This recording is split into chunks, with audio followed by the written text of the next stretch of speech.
Hey everybody, welcome back to the Highland Fox. Today we're going to talk about Carlos Sainz. So, what a race. I feel like usually Mexico is a little bit harder to pass on. It's usually a pretty boring race, but this year's was not. Yeah, that was a lot of excitement. So Carlos Sainz got pole. This is a notoriously bad pole starting position. I don't think like one person since 16 has won from pole. Usually it's P2 that wins, or Max Verstappen, which for a little bit there I was like, oh shoot, is Max coming back?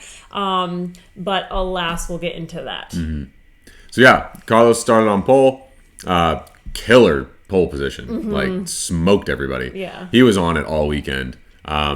Takes the win in Mexico. It's the first Ferrari win since 1990, Alain Prost. Wow. Which is insane. Wow. Yeah. First pole win since 2016. So And first win that his mom was there to see. that was nice. And it was good because, like he said, all week he's wanted at least one more win in Ferrari. So good for him for getting that. There was another factoid that was like super crazy. Oh, he is the first Spanish-speaking driver to win in Mexico City, which is the largest city in the world for Spanish-speaking, which I did not know. I mean, he had a lot of fans there this weekend. So just super Really cool one exciting for him to win. Ferrari. He For him- didn't put a foot wrong, right? No, he got had pole, a- got by Max. Beautiful, beautiful race. It was a good Galloped in the distance. Yeah, good pass on Max after that the first lap, and Yeah, just never saw him again. Great. His teammate, however, had some issues. Started fourth, ended third. Leclerc did. For a while there, he was second, and Most of the race. most of the race, and then towards the end there, he lost some grip, almost went right into a wall. His technique is amazing at saving that car, man. But then Norris passed him. Norris finished second. Leclerc still on the podium, but third. Yep. So still Ferrari good. It was a good weekend for them. I know Leclerc was really upset, but he saved the car. So I was like, Yeah. I'll take it.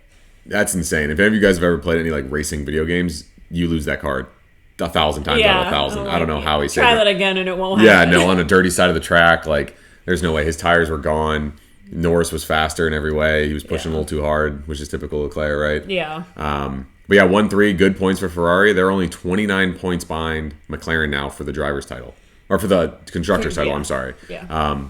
Ferrari passed Red Bull because Sergio decided not to show up to his home race, which we'll get into. Yeah. But, you know, there's a discussion now with Piastri doing bad this race, Norris getting pressured by Verstappen. Ferrari's Yeah. secretly, quietly catching up. And I think I've said before, but Vegas, I think Ferrari does pretty well at. Brazil, there's... Yeah, I think Ferrari has a pretty good chance. The last two races aren't exactly Ferrari's strong point. But yeah, I do think it's up in the air. I do think a lot of chips need to fall where they need to land for Norris to pass Max, which I don't know if that's going to happen. I don't think Max will let it happen. On track or in the title. Yeah. And for Ferrari to get the constructors title. So... The reason I think Ferrari actually has a shot at the constructors is because of the next topic we're going to get into, which is Max and Norris on track. If you guys watched our review of Austin, you know, Norris got the penalty because Max pushed him off. Did he push him off? Did he not? Well, this time it looked like Max of old from 2021 with Hamilton. He was dive bombing Norris like there was no tomorrow. He was like, either we both go out or, you know, as long as Norris doesn't win, it's fine. And that mentality is why I think Ferrari has a chance, because he said, if Ferrari wins, it's okay, as long as Norris doesn't. Hey, sorry, we're back. Technical difficulties, a little bit of an issue. Don't know where we ended or how this is going to get cut. So the reason we think Ferrari has a chance is because Max has been taking out Lando. So Max and Lando are, you know, getting real feisty. So I would not be shocked if there's contact between the two of them and the next couple races, one of them doesn't finish. Yeah. And I think everyone was like, oh, you know, Max did that on purpose. And it's like... If the rule allows it. I mean, like, yeah, he got a penalty, but he's 20 seconds in still penalties. finished sixth. Which, where Lando finished, it still wouldn't bring the gap to where Lando would finish ahead of Max. So I don't know. Yeah, maybe he's doing the math in his head, but if he's finishing sixth and Lando's finishing second, because he said his whole goal is to let Lando not win, that's 10-point difference. He's 47 points behind with 4 races left. It's not enough points. So, is it fair driving? Is it clean like we'd want to see in a perfect world? No. Does it remind you of Senna and Schumacher and Max and Hamilton and all these guys that have done there's this? A reason we remember their names, though. So right. So I don't know. Max has made it pretty clear those are the warnings. The FIA keeps saying, "Well, fine, we'll penalize you seconds," and Max said, "I don't care." So I don't know how Norris responds. After Austin, Norris said he was going to change how he drove, and we saw that. Yep. However, Max responded. So I do think it could get a little bit more ugly between the two of them going into the last few races. And going off of that, man, was this an elbows out, touchy-feely race. That's what I was going to lead into. Everybody was hitting. Penalty, penalty, Yeah. penalty. It was like, I don't know. Everybody. Oh, man.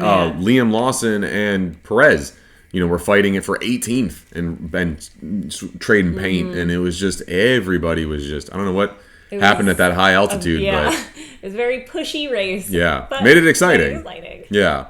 Tsunoda goes out first lap. Albon goes out first lap. Contact.